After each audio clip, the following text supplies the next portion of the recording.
ready for the Goodyear FIA European Truck Racing Championship 2024 and a race weekend to come in Zolder, Belgium.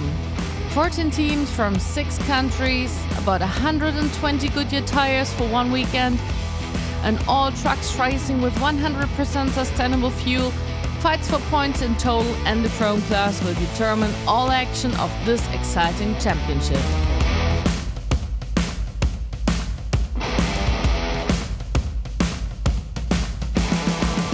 Are you ready for our live stream starting on Saturday at 10 AM, followed by strong races all weekend long?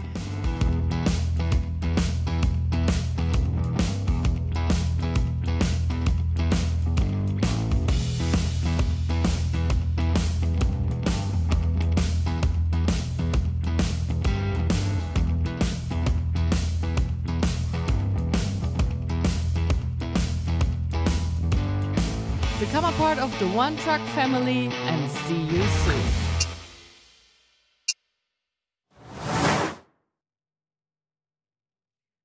And there we are, race weekend number 3 of the Goodyear FIA European Truck Racing Championship this weekend in Zolder, Belgium. And qualifying number 1 is just about to get started. 14 trucks in a row for this weekend because we have a special guest talking about Lukas Hahn, and Clemens Hecker is back as well. So I'm very much excited to see the first qualifying, but we also have our lovely commentators in a row for this live stream, saying hello to Chas Traycourt for the English audience, Fonse Cebrian for the Spanish, and Joachim Eberts for the German audience. See you in a sec. Thank you, Lena. Yes, hello everybody. Welcome to the third race weekend of the season here in the Goodyear FIA European Truck Racing Championship. I'm Chas Draycott, your English commentator once again for 2024. Delighted to be here for my 4th season with the series, and I can't believe we're already in race weekend number 3. It's been mighty quickly that this season has been passing by so far. We've had great race meetings at Misano, at Slovakia Ring, and now we come here to somewhere very different to Slovakia Ring, which is Zolder, a very narrow, tight and twisty circuit. Lots of chicanes here, lots of penalty markers for the drivers to try and stay clear of, and as we always have at Zolder, mixed conditions. It can rain in the blink of an eye here and then all of a sudden be red hot and sunny all afternoon. So the drivers need to keep their eyes on the skies and their eyes on the prize as well, because this is going to be a complicated weekend for the teams. And just in terms of trying to figure out what they're doing with the setup, what they're trying to do with the actual truck itself and how it's going to behave for their drivers. And as Lena rightly mentioned there, we have Lukas Hahn back with us for this weekend. It's the first time that Lukas is going to have raced actually at Zolder in this championship, if I remember rightly. So it'll be great to see how Lukas gets on. Son of Jochen Hahn, of course, and a lovely bloke all round as well, Lukas. And he certainly will be excited for this, to get back behind the wheel of the truck. There is Mark Taylor's team. I believe Richard in the background there just overseeing the jet washing. We're going to have a look at the track itself, though. I mentioned that it's a tight and twisty, confined circuit, Zolder. It's a complicated shape as well, and you'll see here lots of chicanes for the drivers to think about. The very first couple of corners are really tough on the tyres as well, because they're long, sweeping corners. So the drivers have to really lean on that front right corner through turn 1, and then when they go round turns 2, 3, and even 4 at Lucien Bianchi box, the front left tyre is going to get absolutely all the punishment from the truck underneath. The Kleiner chicane is important as well, and then down into the second chicane known as the Villeneuve chicane, there is going to be a mighty heavy braking zone into there. We've got the Jochen Rindt box as well near the end of the lap, and then the final chicane, the Jackie X box, which is where we see a lot of drivers go down the inside on the brakes. Plenty of overtaking opportunities here in our trucks, regardless of how narrow this circuit is. These guys make it wide enough and make the racing very entertaining. It's exactly 4 kilometers in length as well, but with the weather here, lap times are going to be a little bit longer than your typical GT car or touring car. But that's what makes the truck racing so interesting here, is that it's all about patience, it's all about determination. There is John Newell's team having some pictures taken by Andre Bircher. Always having a good laugh down in John's team with the guys. As off from a previous session, I believe that is Erwin Klein-Nagelvoort, actually, who we've had race with us before. This will be why the session has just been delayed a few minutes while his Scania is recovered. I believe Erwin might be joining us for the International ADAC Truck Grand Prix at the Nürburgring in a few weeks' time. I was told yesterday, I was just speaking to Barbara from the ETRA yesterday, and she was saying that it's only 3 weeks away. I can't believe that it's that close, to be honest, before we go to the Nürburgring for the ADAC International Truck Grand Prix. Should be lots of fun, though. We hope you can join us there. It's an amazing, amazing event to be a part of, so please do try and get to the Nürburgring to join us there. But as you can see, though, a slight delay to proceedings here. We are sharing the circuit this weekend with the Dutch Truck Racing Championship as well, which I believe have their first round of the season here. There's a lot of British drivers actually taking part in the Dutch series as well this year. They've come over from the UK to try and take part in some of those rounds, get the extra bit of racing in where they can.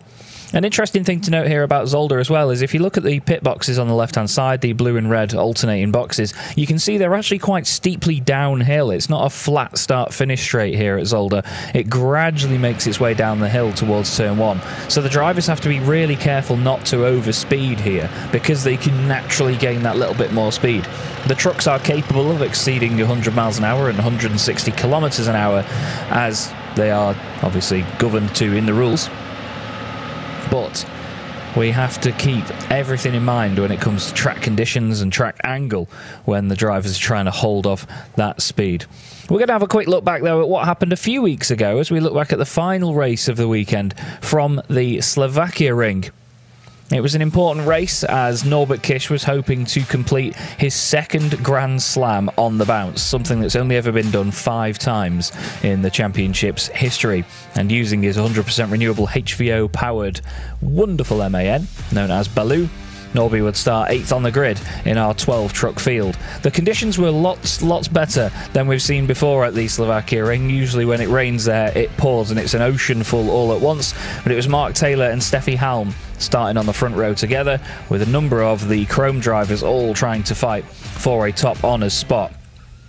There was great battling in the early stages, Steffi throwing everything in the kitchen sink at Mark Taylor to try and get through as well, as Jose Eduardo Rodriguez wanted to have a go.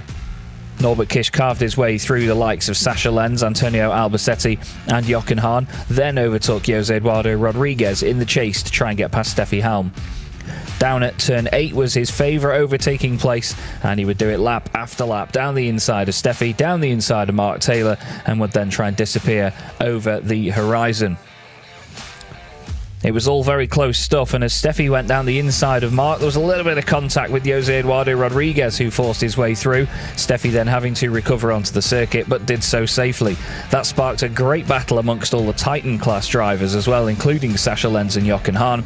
But Norbert Kish at the front was absolutely superior, taking 8 wins out of 8 so far this season. And it seems like on the current form, nobody can stop Reves Racing. But we look forward to seeing what they can do here at Zolder and whether they can switch that around, let's say, with the likes of Antonio Albacete, Jochen Hahn and Sasha Lenz in there too. Let's go back down to Lena, though, as we return to Belgium. Getting ready is Lucas Hahn, ready for qualifying number 1, and I just meant to show you his truck so you, in case you're a fan of Lucas Hahn, know who to follow with the new style of the 2024 season. We just had a very quick chat. He's super excited about the track. He really loves Zolder as a racetrack, so let's see how the story goes. Yeah, absolutely. It's great to have Lucas back with us again for this season. He's a race-by-race entrant, so he'll only be taking part in a couple of different rounds of the season. But it's awesome to see as well. He's got the different livery on the truck for this year. He carries the same sort of design, but with the white and red branding instead of the usual white and blue. Usually his and Jochen's trucks are pretty much identical, bar their race number. But I think he's carrying the Febi Bilstein livery this season, which is the reason for the red flashes, as Steffi Halm has done a sort of installation lap and will now head back into the pits.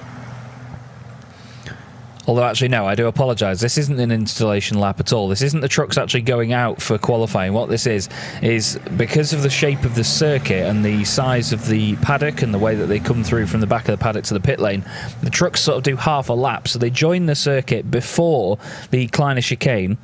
They then head round half a lap and then get guided into the end of the pit lane down there. So as you can see now, they make their way down to the end of the pit lane. They'll all line up in what is known as the fast lane in the pit lane, or the live lane, so to speak. And then they will prepare to head out onto the circuit. A good shout out as well to our championship partner Goodyear for their incredible work. They continue to put in masses and masses of work for this championship. And the title partner themselves actually received the FIA's highest level environmental accreditation very recently as well. As part of their retreading program, Goodyear will retread the tyres and then have them go back out for road use as well, for on the road in the industry itself. So these race tyres that you see this weekend could end up on a truck on the road that you see during your everyday. You never know. It's a great, fantastic, sustainable method that Goodyear have brought with them to this championship for the last couple of seasons now. And we're really making a highlight of it here in 2024. Thanks also to Total Energies and Yoast, two more partners that we've had jump on board for the 2024 campaign and hopefully the future. Everybody at the ETRA doing a great job to bring these brands on board and get extra support for the series. As for the first time this weekend, at least broadcasted anyway, the trucks will head out onto the circuit for qualifying number 1 here at Zolder in the third race meeting of the 2024 championship. This weekend we're going to be completing rounds 9, 10, 11 and 12 with 2 qualifying sessions in between. Not to forget as well that we have all of our trucks out on circuit now for qualifying 1. We'll then have 12 trucks out for qualifying 2, and then the final 6 will go out for qualifying 3. Each session setting which of those trucks goes through into the next phase as such. So by the look of it, we should have, I believe, 14 trucks again for this weekend, potentially a 15th, but I'm just keeping my eye out to try and do the maths. But we've got Norbert Kish on circuit, leading Sascha Lenz, Steffi Halm, Antonio Albacetti, Jochen Hahn, Jose Eduardo Rodriguez, Andre Kurzim, John Newell, Heinrich Clemens Hecker, Louis Riquenco, Mark Taylor, Stefan Faas, Lucas Hahn, and then Luke Garrett. And it's 14 trucks this weekend, I'm told. Not the 15. Hello to Alice Holloway as well, by the way, who is, as always, providing live information from race control for us commentators. You've got myself, Chaz Draker, on the English commentary. If you do fancy the German commentary or Spanish commentary instead, you can go and listen to my colleagues Joachim Ibi Eberts or Fonzie Cebrian, who does the Spanish commentary for the championship as well. Fonzie, a real character, I tell you, he absolutely embodies truck racing. He lives and breathes it, as we all do, to be fair. I mean, it's a fantastic niche corner of motorsport, tied to an industry as well, which is really great to see. So there's always more to it with truck racing. It's lovely to be a part of. Obviously part of the One Truck family. It's not just a mantra that we sort of carry with us. It genuinely means something to everybody involved in the One Truck family. There was a bit of news earlier in the weekend that Luke Garrett and the team had a seized axle, so they needed to try and get it fixed or get a new one and try and figure it all out, and so many of the other teams jumped in to offer to help as well. Almost to the fact that Sascha Lenz and his team were going to drive all the way back to their workshop in Germany to get their other front axle from the truck and bring it back for them. You know, it's these Herculean efforts to help each other and make sure we've got a healthy grid of race trucks, which just highlights how positive the movement of this championship is. It's great, really is. There's been a slight change in terms of the competition aspect of the championship as well. A lot of you will remember that for the first few rounds of the season we've had, as we always have, we've had Titan and Chrome categorization for the drivers. Titan drivers are those that have been champion in the last few years, or whether they've consecutively got into the top 6 in qualifying, or whether, I've got it written down elsewhere on here as well, but it's down to whether the drivers have finished top 7, in the overall result of the season before, whether they've been in the top 5 of Super Pole session ahead of the current season, and obviously if you're a Platinum or Gold FIA categorised driver. Anyone else that doesn't fall into that category goes into our Chrome class. So it's almost like a Pro and Am, if you will.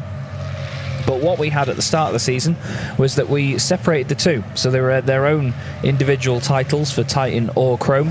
What we had in the past was going obviously overall, and then Chrome was sort of within the overall standings. We've reverted to that method now. So there is the overall championship standings. So drivers in the Chrome class can still score overall championship points inside the top 10 places, and then the Chrome class is just calculated separately to that. The Titan class is just the overall standings now. That does mean that the championship has moved around a little bit in terms of the points and who's had podiums and whatnot. We'll come over that when it comes to the racing, though, as we qualify now for the first time this weekend. We look here at John Newell in the NWT Motorsport MAN. John and his squad doing a wonderful job so far this season, having a bit of a tough time at the Slovakia ring with their turbocharger failure. He's followed on circuit by Heinrich Clemens-Hecker. It's good to have him back on the circuit again. We didn't have him with us for the Slovakia ring. Unfortunately, work commitments meant that Heinrich Clemens was not around. He's a good character, though. Really, really loves his racing as well. He's so keen to get back out there and get racing. There's Andre Kurzim on screen as the first lap times will come through then and get set. We have Norbert Kish, currently fastest, a 57.2 for Norbert Kish over a 58.3. Antonio Albacete, second fastest at the moment, ahead of Jose Eduardo Rodriguez, then Jochen Hahn, then Stefan Fass, Andre Kurzim, Steffi Halm and Sasha Lenz. John Newell goes 9th fastest. What they've got to do here is try and get inside the top 12. So with 14 drivers, 12 of them will go through into the second qualifying session. And then once we have those set, they will go into their own session of 12, and then they will determine the top 6 to go through, who will then have what is pretty much, and very often, just a one-lap shootout in qualifying 3. Because of the longer laps that we had at the Slovakia ring, we had a really, really good shootout of just one-lap runs.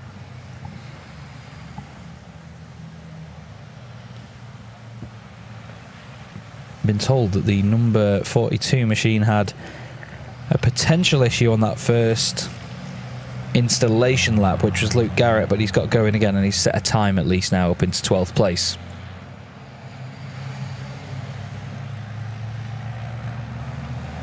There's penalty markers being looked at as well this weekend. Obviously the drivers have these penalty markers around the circuit. You may see them here as Heinrich Clemens-Hecker goes through the chicane, the big white bollards.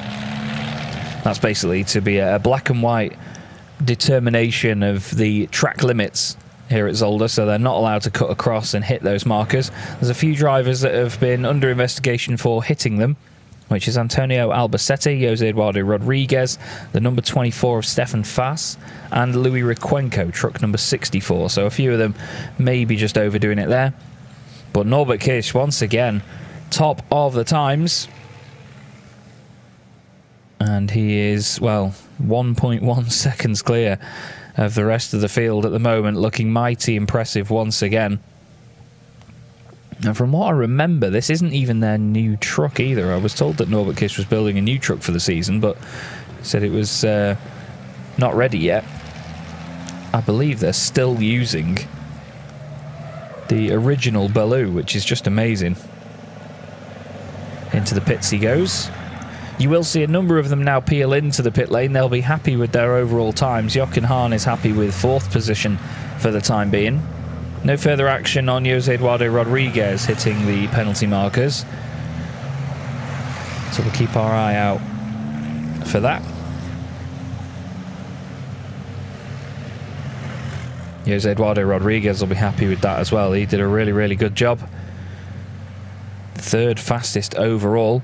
Here is Clemens-Hecker, going to try and improve his time. You see, he sits 12th at the moment, so he would be going through into qualifying 2 right now. But all it takes is for John Newell to put in a faster time, find 0.3 of a second, and he'll move up just that one spot and go through to qualifying 2. If either of the drivers go out in this session, so to speak, if they are 13th or 14th, that's just where they'll start on the grid. They don't get another chance to go through into the next session and improve from there. We've then got Luke Garrett in 14th place, 3.9 off at the moment. But Luke, I'm sure, can find that time on the lap.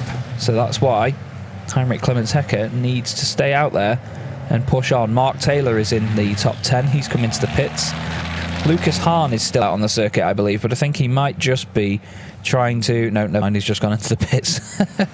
I was gonna speculate that, you know, he may just be spending a bit more time getting used to the truck, a bit more practicing. Lucas says, "Nah, I don't need it, Chaz. I'm 8th, I'm fine." Lucas will be competing for the Chrome class points as well this weekend, so keep an eye out for him. Now there is an interesting twist. So, Antonio Albacete, truck number 23, who interestingly enough isn't in the pit lane, has had his lap time deleted for the track limits penalty marker, so he will disappear from second fastest. Jose Eduardo Rodriguez will move up there. There is Antonio now, so I think he knew that that lap time was going to get scratched off, and he's headed back out there. Yeah, there you go. So what it's done is it's counted his out lap now as his fastest time, so I'm not sure that Tim Frost would like us to screenshot that one as... There you go, back across the line again. He even improves as well, does Antonio Albacete. He says, "That's what I think of your penalty marker, have one of them." Second fastest, and Heinrich Clemens Hecker improves up into 10th place outright as well. Overtakes Mark Taylor and Louis Requenco. That could be all important, that, because if John Newell puts in a faster time now, he could knock down Louis Requenco into 12th place. Never mind, Louis Requenco is going to have his lap time deleted as well, so he's going to suddenly drop to the bottom of the order, and he's sat in the pits as well, so he needs to really get a move on. He needs to head out of the pits now and get a warm-up lap in, and then put in a fast time. As long as he crosses the line to start his fast lap before the timer hits 0, he can complete it. Yeah, so there you go. That now puts John Newell up into 12th place. Unfortunately for Luke Garrett, who we have on our screen here, it still means that he's one position off the qualifying 2 threshold. But Luke continues to push on. It's a brand new truck for this year for Luke and the Garrett Truck Sport team. They continue to work hard to fine-tune it, make it quicker, and get the most out of it. They've had a real run of bad luck so far this season, with just not even just reliability issues, but just the odd part here and there just going wrong on the truck and not quite working to how they wanted it. So the team have had a bit of a struggling start to their 2024 campaign, but we all hope sincerely that it gets better for them. And there is Antonio Albacete in the number 23 T-Sport Bernau MAN. T-Sport have always gone well here at Zolder, so it's good to see them running up there in second position behind their teammate Norbert Kish. Let's not forget there's a teams championship to think about as well. A lot of the drivers and teams all sort of team up in pairs for that campaign. The Revation T-Sport team, Norbert Kish and Antonio Albacete. De Bull and Von Iveco is Jochen Hahn and Steffi Halm. They're second in the team's championship at the moment. And then it's close behind, actually. It's Low and Power that are in third place, which is Sasha Lenz and John Newell, who are partnered up for the 2024 campaign. That's Heinrich Clemens Hecker on our screens, flying towards us. 10th place for him at the moment. I imagine he'll come into the pits. No, actually, he's going to stay out and put in another lap.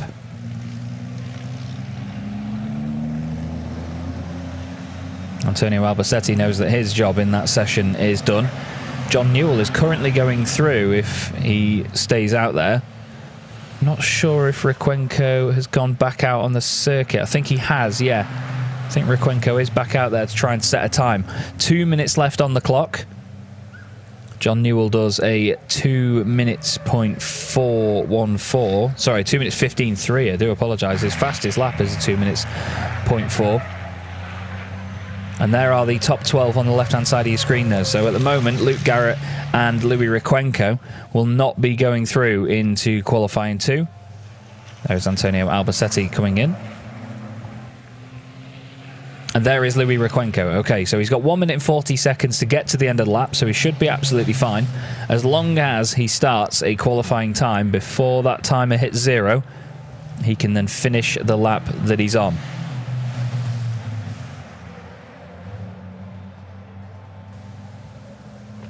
Everybody there, you see, just completing their session, waiting in the pit lane. A lot of them very confident with the lap times that they've set for this first session of the weekend. Louis Requenco then heads out of the hairpin. He'll just be winding everything up now, getting it ready to go. That massive trailer in the background that's just got Stephen written on it is going to be a huge distraction for me over the weekend. Here is Rykwenko then, still a minute on the clock, and he's only got this chicane to complete before he starts a lap. So let's see what Louis Rykwenko can do. He's had his time deleted completely, so he's got no time on the board, nothing to improve on. But we know that to get into the top 12 then in this session, he needs to beat a 2 minutes .414. Does Louis Rykwenko. I believe this weekend as well, by the way, Louis is going to celebrate, I think he's going to celebrate his birthday, actually. Looking at the chat that we had the other day.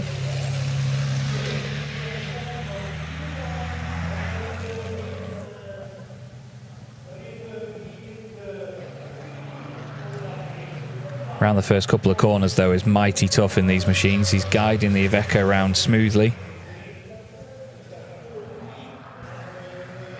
Down towards the Kleiner chicane for this final lap of the session. The checkered flag is now out. And yeah, it's absolutely right. I was just checking my messages then for information on it. But tomorrow is Louis Rykwenko's 60th birthday.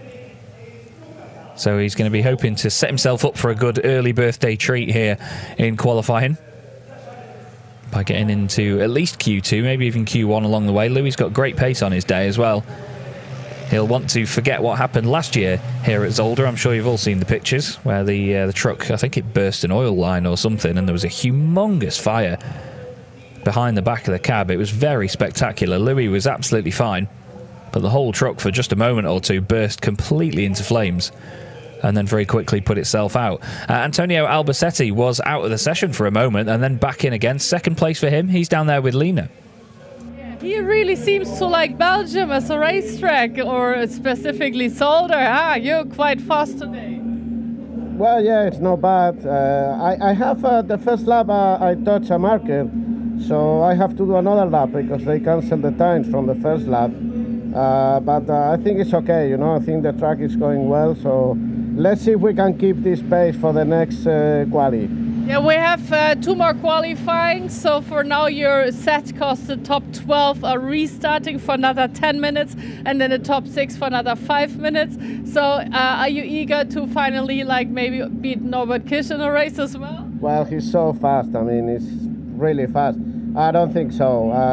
I will try to keep second position. Let's see, and I will be happy if I do second position. All right, so good luck to you, and let's see who else is here. I really want to see Mr. Hecker, who is just back in the game. I will walk over and just back to you for a second as I'm walking.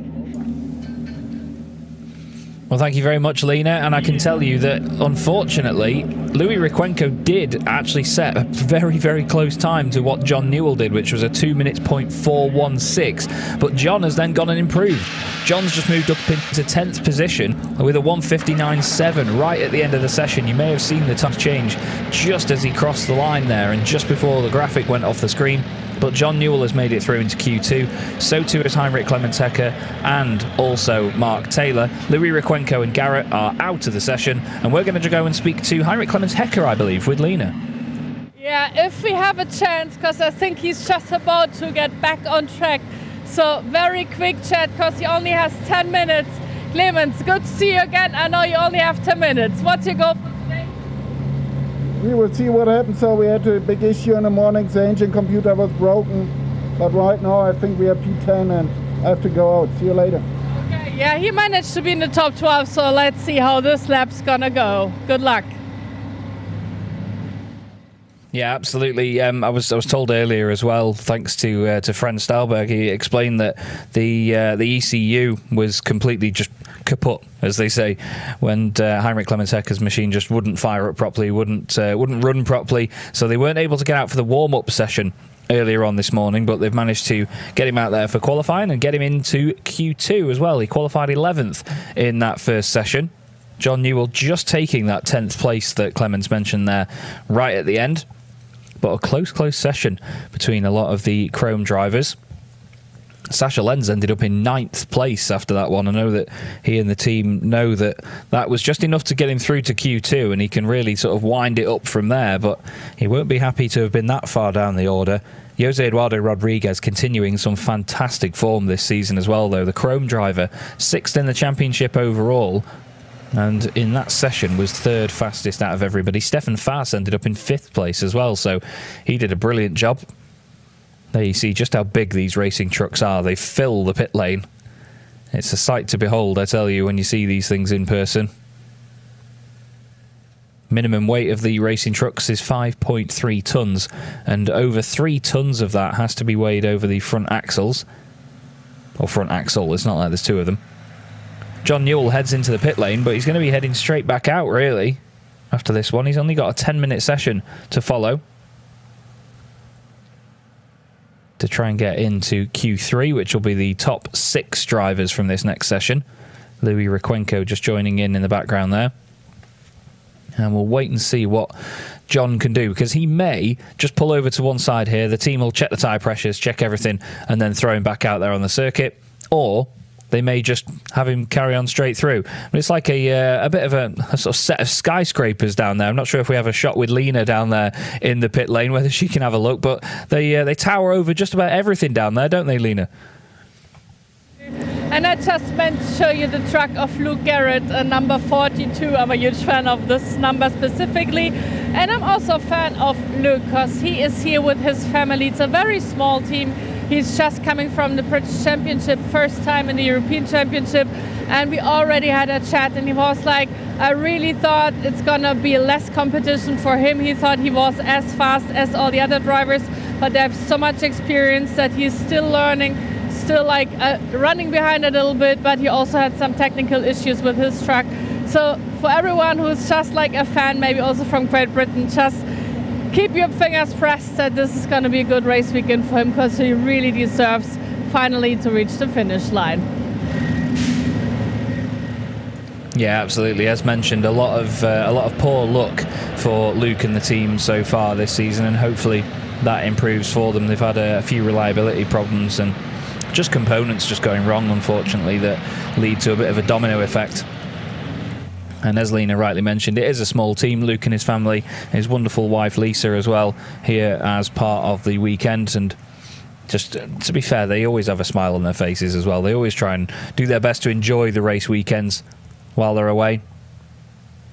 And it's great to see them make the step up from the British Championship here into the Goodyear FIA European Truck Racing Championship. It's good to hear that confidence is still on Luke's side, though. That's the thing. He's always been a confident racer, as Luke, multiple-time Division 2 champion in the British Series. And he brings that truck racing pedigree with him into this campaign. Everybody back out on the circuit now, then. And as you can see, it is rather cool out there. You know, it's not very bright and sunny. It's a bit of a flat sky at the moment.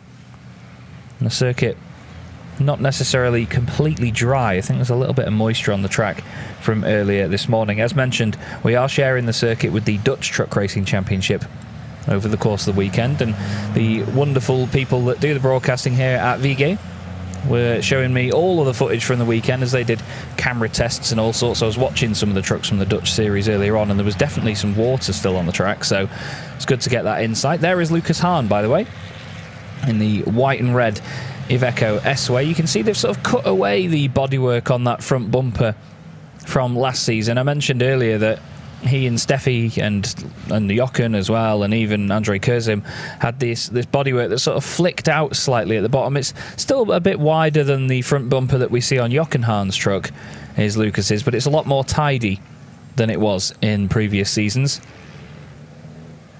And Lucas hoping to follow in the footsteps of his father in truck racing. Jochen obviously quite the legend in the series, the most titles out of any driver with 6.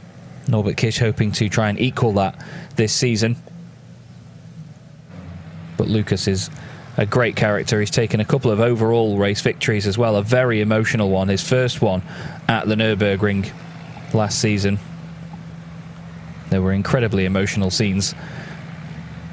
And he's back once again, carrying the red markings up the side of the truck this season. I'm not sure whether that's to do with the Bosch branding or the Febby Bilstein branding that they have on the front, but either way it looks great. It's lovely to see that the Ivecos all sort of tie in a very similar livery, just with their own individual colours. Here's Norbert Kish down towards turn 1 in the big red MAN. The reigning champion on a mission so far this season, making it look absolutely marvellous. You can see the lovely little shark fin on the 5th wheel there as well, carrying the Total Energies branding. All the trucks armed with that 5th wheel for this season. It's not necessarily of any aerodynamic function, but it just looks cool. Simple as that. It's a great way to tie all of the trucks together, essentially. In a lot of racing series, you'll see everyone carry the same windscreen banner or the same sort of number boards on the trucks, or the same just decal set in general. But in this series, we have the 5th wheel, which is a great way of using it at the end of the day. The trucks never actually use their 5th wheels, so may as well make something of it. And the bright green 100% renewable HVO branding from Total Energies adorns their trucks. Norby flying down towards the Villeneuve chicane. Really tough part of the circuit, because the rotation that you need in there to get these trucks through is incredible. And you could see that on the brakes on the way in, that machine just rotates so well, with very little weight over the rear as well. You need to try and sort of use you've got to use your feet to turn these things, really. You've got to think about the traction and the momentum of that rear axle. Try and spin up the rears slightly, get them to break away a little bit, just over rotate. As in the background there, Heinrich Clemens Hecker just went off the road. I think he went a little bit too hot into the first chicane there. We get a close-up look of the suspension and the camber and caster angles working away on Lucas Hahn's truck, kicking the back end out slightly as he goes through the double right-hander. This is the thing, these trucks really do move around. They show off a lot of body language when they're racing. You see a lot of body roll from them and a lot of lateral movement. First time's come through then, and it's a 156 this time round for Norbert Kish. 56.666 to the 157.1 of his teammate Antonio Albacete. Jose Eduardo Rodriguez does a 158.010, goes 3rd fastest for the time being. Is anybody going to displace him? Yes, Jochen Hahn goes next up. Stefan Faas goes 5th. Andre Kurzim then moves into 5th, ahead of Stefan Faas, who now drops to 6th. Steffi Halm goes up into 4th position, 1.1 seconds off with a 157.816. There's Lucas Hahn to the line. He goes 8th quickest at the moment, 6/10, or about half a second actually behind Stefan Faas. What about Sascha Lenz? Because he came through there, but I didn't see the timing update with Lenz. There he goes, 7th quickest. Then we have Mark Taylor. He goes 9th fastest ahead of Lucas Hahn. Heinrich Clemens Hecker next up. And I think John Newell will be the last truck to cross the line and put a time on the board. He goes 11th quickest. So he goes ahead of Heinrich Clemens Hecker, just behind Lucas Hahn. So the 6 going through at the moment, as they were at Misano, will be Norbert Kish, Antonio Albacete, Jochen Hahn, Steffi Halm, Jose Eduardo Rodriguez, and Andre Kurzim in the number 11. There it is actually, the very front end heavy Iveco. Interesting amount of design has gone into the front of that thing to really sort of try and make something of the aerodynamics, you know, really use the front of the truck as an aerodynamic aid. Certainly one of the most striking designs that we've ever seen on these things. Heinrich Clemens Hecker's truck, to be fair, is always very angular and very exciting to look at in the Scania. They've got this lovely white striping around it as well to show off the accents of the bodywork. Some blue flags out at the moment. Not sure if Sascha Lenz is going to try and go for a fast lap here, or whether he's just trying to get out of the way of Heinrich Clemens Hecker, but Hecker is pushing on, it seems. There was an investigation for just a moment for Andre Kurzim and penalty markers, just in case he'd sort of overstepped it a little bit, and apparently he did clip one, but it wasn't in a way that would invalidate the lap time. And that's the thing that the drivers and teams have to sometimes think about, is that they can hit the penalty markers, but they can get away with it, if that makes sense. So you can glance them, it's just whether you absolutely smack them and, you know, you're way outside track limits. Sometimes they're a black and white definitive yes or no of whether you are outside the limits or not. Other times you can just get away with it if you're just on the edge. So each case is always reviewed. It's not a case of, look, they've hit the thing, so that's it. it is looked at by the stewards and by the race officials to determine whether they've gained anything from clipping said penalty marker or being that far outside of the track limits. Sasha Lenz clearly not happy with his lap time. He's down in 7th at the moment. He'll push on and try and set another one. See whether he can improve. You can see just how much these trucks move around on the brakes there. Stefan Fast coming into the first of the chicanes on the lap in his Scania. Love the look of the Tank Pull 24 machine. They've always got such a well presented, not even just a truck to be fair, but the whole squad so well represented. Their branding really prominent on everything that they do. As whoa, Stefan really throwing it into the Villeneuve chicane there. Back end steps out as he slams on the brakes. You can see just how much the thing wanted to over-rotate and go around. And there on the left screen is the top 6 highlighted who will go through from this session. You have to be in that top 6 to make it into Q3. And Sasha Lenz currently outside of that cutoff. He won't be pleased with that. He'll want to do everything he can to climb back in. Because let's not forget as well, we've seen drivers do this before where they'll potentially just be outside of the brink, they'll just make it into that top 6, but then they can go on to then qualify 2nd on the grid with a good enough lap in the final session. So you've got to be in it to win it, and first you've got to get in it. Stefan Fast across the line. His last lap was a 1:58.8 and his fastest time was 1:58.6, so only 0.2 of a second off that time round. And I'm pretty sure that with only 20 seconds left on the clock, he's just going to continue on to try another fast lap. Let's see what Sasha Lenz does. It's his best time, a 1:58.183, but it's not enough to beat Andre Kurzim and get into the top 6, so Sasha will have to carry on. He's going to have to go straight into another fast lap. No rest here. And the number 3 machine of the SL Apollo Tyres Truck Sport Squad will need to be slammed around this circuit as hard as possible. Stefan Fast has continued on as well. Look, bouncing over the curbs this way and that way. He wants to get closer to Jose Eduardo Rodriguez in the Chrome Championship after dropping a bunch of points at the Slovakia ring. Jose Eduardo Rodriguez comes here with a healthy championship lead of 23 points. Sorry, 22 points, I do apologise. As there, Stefan's overdone it, unfortunately. Overdoes it in the Villeneuve chicane, pushing a little bit too hard, a little bit too hot into there. And across the circuit he has gone. He knows that that lap won't count, so I think he's backed out of that, knowing there's no point putting too much strain and stress through the truck if your lap is already done. It won't gain him anything to kick the truck through its paces for the rest of the lap. Here's Sasha Lenz then. Winner of the very first race that I ever commentated on in the Goodyear FIA European Truck Racing Championship.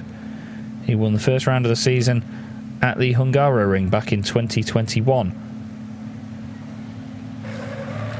We wait to see whether he can improve on his latest time. So his last one was a 1:58.183. He just needs to beat basically a 1:58. If he can get underneath of that, he'll be up into 5th place ahead of Jose Eduardo Rodriguez, because he and Andre Kurzim are separated by next to nothing.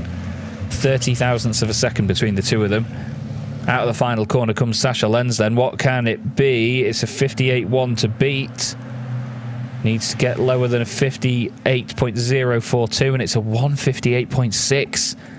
Sasha Lenz does not make it through into qualifying 3 here for the first qualifying session of the weekend here at Zolder in the Goodyear FIA European Truck Racing Championship. That is devastating stuff for Sasha and the team. He really does wear his heart on his sleeve, does Sasha. And that is a massive, massive shame. He will not be pleased with that one. But going through are Norbert Kish, Antonio Albacete, Jochen Hahn, Steffi Halm, Jose Eduardo Rodriguez and Andre Kurzim. Lenz will start race 1 of the weekend from 7th ahead of Stefan Fast, with Mark Taylor 9th ahead of Lucas Hahn, then John Newell and then Heinrich Clemens Hecker. Sasha will take some time now when he comes in to process that one. That will be a big kick in the teeth for the team.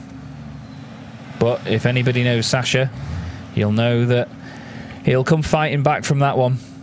He will come fighting back big time, and we will see a big push from him in the first race of the weekend. It's a great opportunity to get some points on the board early doors. So we know that out of anybody, Sasha is going to be determined beyond belief to make that one work.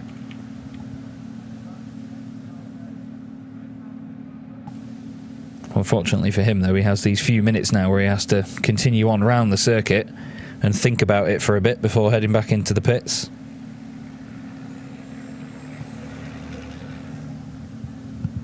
And we're going to head back down into the pit lane for just a minute, as the drivers do.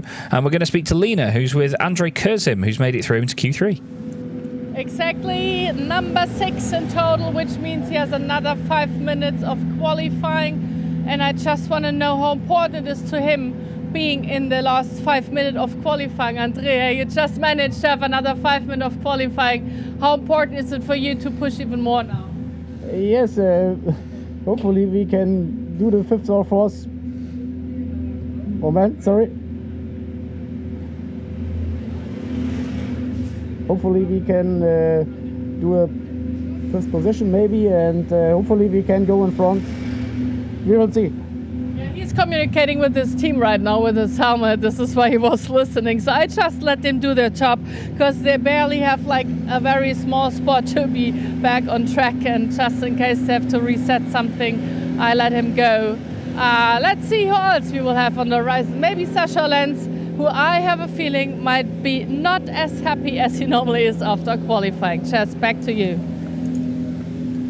Yeah, indeed, it will be interesting to get the raw reaction from Sasha Lenz. The teams, when we're here at Zolder anyway, they don't all go straight back to the paddock because of the way that the circuit works. They have to drive onto the circuit to get into the paddock. So sometimes you will see the trucks remain in the pit lane. Sasha makes his way in at the top end of the pit lane there, and we'll peel in behind Stefan Fass in the number 24 truck.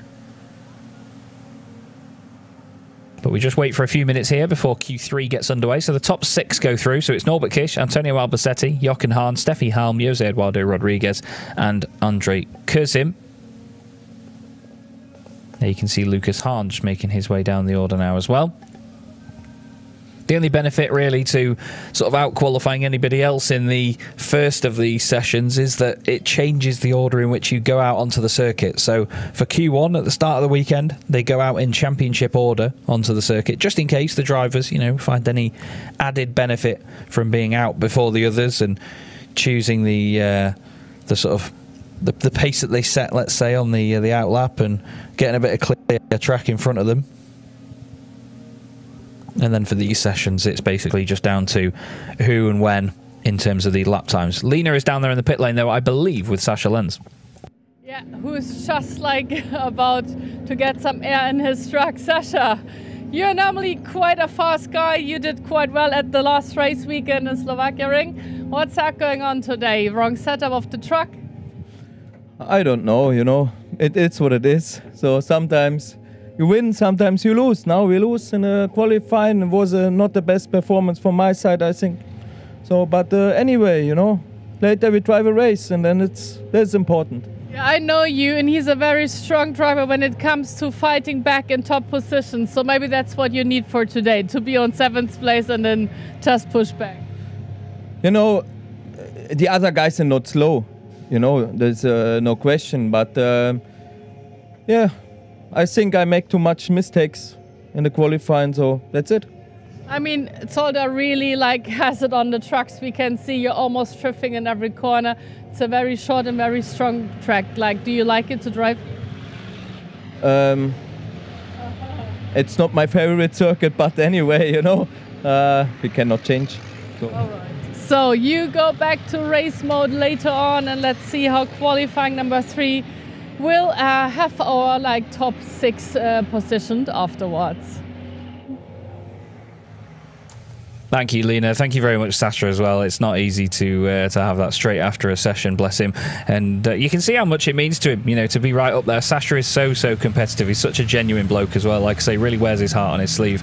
I love the honesty of his opinion of the circuit. It's a tricky track for these trucks, though. I mean, at the end of the day, these things are 5-ton racing monsters with 1,200 horsepower. There's so much inertia and momentum that gets carried into every corner from these machines. You've got so much to think about. And you're going around one of the tightest and twistiest circuits in Europe with so many chicanes and hairpins and heavy braking zones. It's not easy at all. And then when you throw in the conditions that we get here at Zolder, this is one of the biggest challenges on the calendar, and I think it often goes underestimated and underappreciated. I really do love seeing the truck racing here at Zolder. It's often one of the most exciting weekends that we have in the championship. But Sasha Lenz, we know, will come back fighting from the first race onwards, so we'll see how he gets on later on in the day. We have our top 6 out on the circuit now then. Norbert Kish, Antonio Albacetti, Jochen Hahn, Steffi Halm, Jose Eduardo Rodriguez and Andre Kurzim.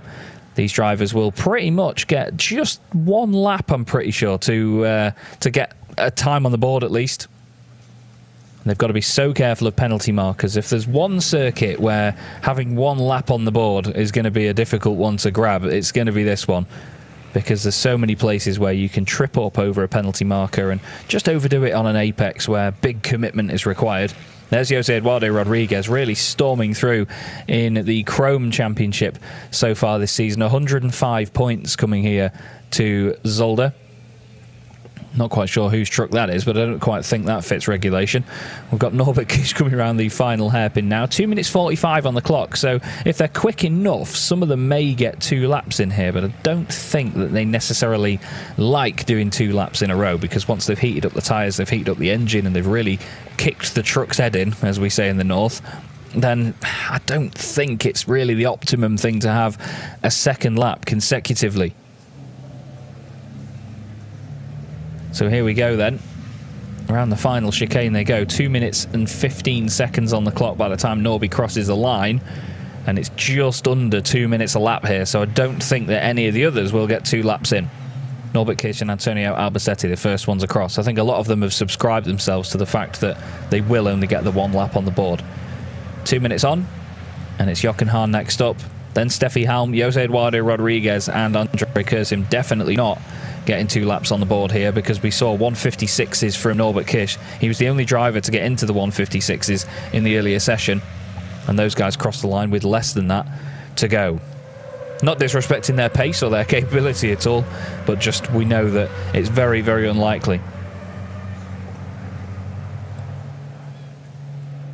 So Norby leading Antonio Albacetti, his teammate, both of them racing in MANs. You can see the difference in the bodywork as well, and the sort of aerodynamic changes that the teams can make at the front of these trucks, and how unique they can all look from one another. Then we have 2 Ivecos chasing the MANs.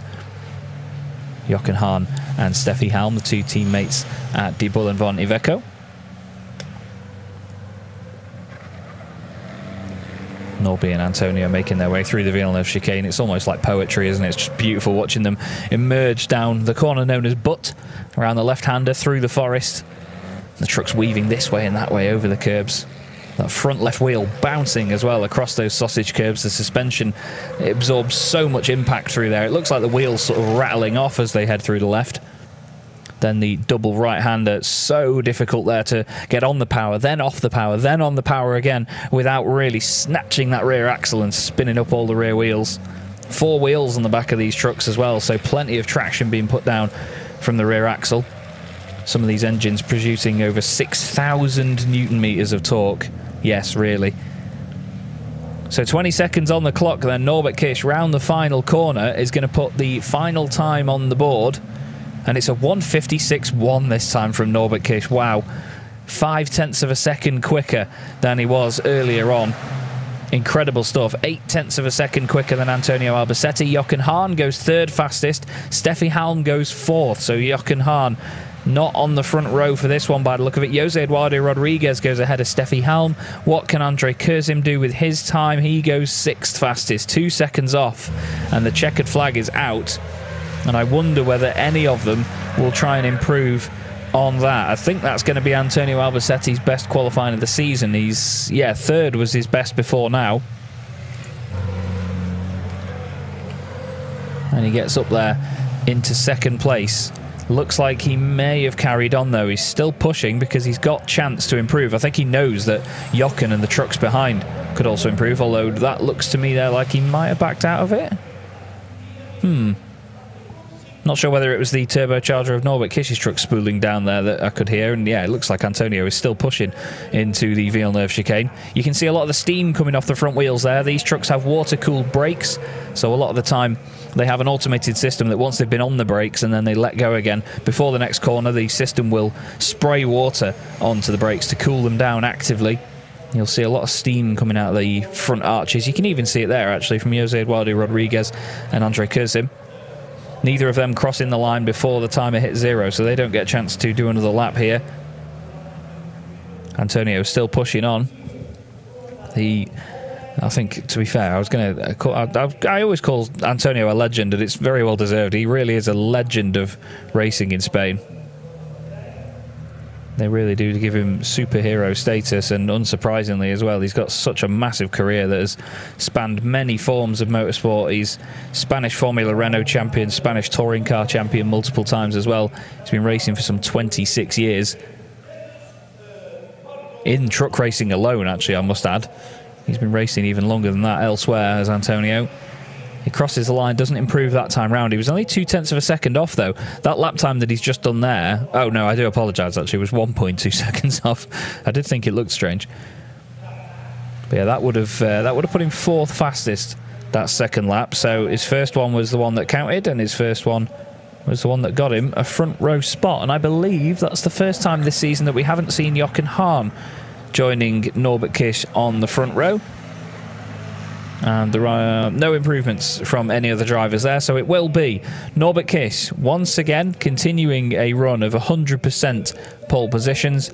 He takes pole from that man there, Antonio Albacetti. Jochen Hahn will line up in 3rd place with Jose Eduardo Rodriguez. He's an absolute superstar. That's his best qualifying of the season in 4th. Steffi Halm will be in 5th place with Andre Kurzim on row 3 alongside her. And once again, we're going to get a great titanic battle between Andre and Steffi. We always do. Those two are so entertaining in those two Ivecos. Their pace is really, really similar. And it's always great to watch those pair do battle on our race weekends here in the Goodyear FIA European Truck Racing Championship. But we are running out of superlatives for Norbert Kisch. He takes another pole position, his 5th of the season. Let's not forget that qualifying only precedes the first race of the day, so we only have 2 qualifying sessions in a weekend, despite 4 races in a weekend. And Norbert Kisch has taken pole position in each of them so far this season. There he is back into the pit lane. They'll follow the pace truck, which will guide them back round to the paddock in just a few minutes' time. As Antonio now heads back in. A job well done for him and the team. He'll be really happy with that. Tim Frost and the guys at T-Sport Bernau will be over the moon. Great effort by their driver. He's such a reliable driver, is Antonio. He's always consistent and he's always up there. He's always got a smile on his face as well, Antonio. If you ever see him around the paddock or in any of the interviews that we do, he's such a lovely guy. And he brings it into the pit lane now, the number 23. A number that he's carried for a few seasons now, to say the least. There's Steffi Halm as well. I think Steffi went to try and improve on her second time, but didn't quite make the cut-off in the end. She's got the Iveco S-Way underneath her, ready to have a go. And here are the results then from qualifying 1 of the weekend. It's Norbert Kisch going fastest with a 1 minute 56.1. A really, really quick time indeed there to take that pole position. Antonio Albacetti, his teammate, will join him on the front row. It's already looking good for the team's championship for those guys this season. Jochen Hahn, the 6-time champion, will line up in 3rd position, with Jose Eduardo Rodriguez getting quicker and quicker all the time. He lines up in 4th. Next up is Steffi Halm, 5th position, once again side by side with Andre Kurzim on that 3rd row of the grid. Sascha Lenz will line up 7th. He's got work to do from back there. And then we have Stefan Fast joining him, also trying to take Chrome Championship honours away from Jose Eduardo Rodriguez. Mark Taylor will line up in 9th position. He'll have Lucas Hahn alongside him inside the top 10. Welcome back to Lucas. He'll start on the 5th row. John Newell next up alongside Heinrich Clemens Hecker. Those two up for a good battle from the 6th row, hoping to get overall championship points. And then we have Louis Requenco, who had a lap time deleted earlier on in qualifying, lining up 13th with Luke Garrett joining him on the 7th row of the grid, looking for a bit more good luck this weekend, are Luke and the team. But that completes our first qualifying session of the weekend here at Zolder. It's been a very interesting one, to say the least. Lots going on. Lap times deleted here and there. Penalty markers investigated almost consistently through the session because of the narrow confines of this great racetrack. And we're going to be looking forward to the next broadcast and, of course, the next race of the weekend. The live stream will start, as you see there on the left-hand side of your screen, at 1:45 CEST. So for anybody watching from the UK, of course, that's just 1 hour earlier at 1:45 local time. And then later on in the afternoon, we'll be going racing again from 4:25 CEST, 3:25 here in the UK. Plenty more action still to come your way from Zolder. I'm going to say goodbye for now. Thanks very much for listening to me, everybody, and putting up with me. And we'll throw back to Lena, who's going to say some final words for us. Tony Albacete and his team manager Tim Prosser are scrutinizing right now. There's always a truck that has some special attention afterwards. Of course, every truck will be pulled out during the races just so it's equal. And they have really done a very nice job. Nothing to complain about, obviously. So the FIA scrutinizing team is looking very satisfied. So we're looking forward to see you for race number 1 at 1:45. Come back to the live stream, come back to your television screens, and see you in a bit.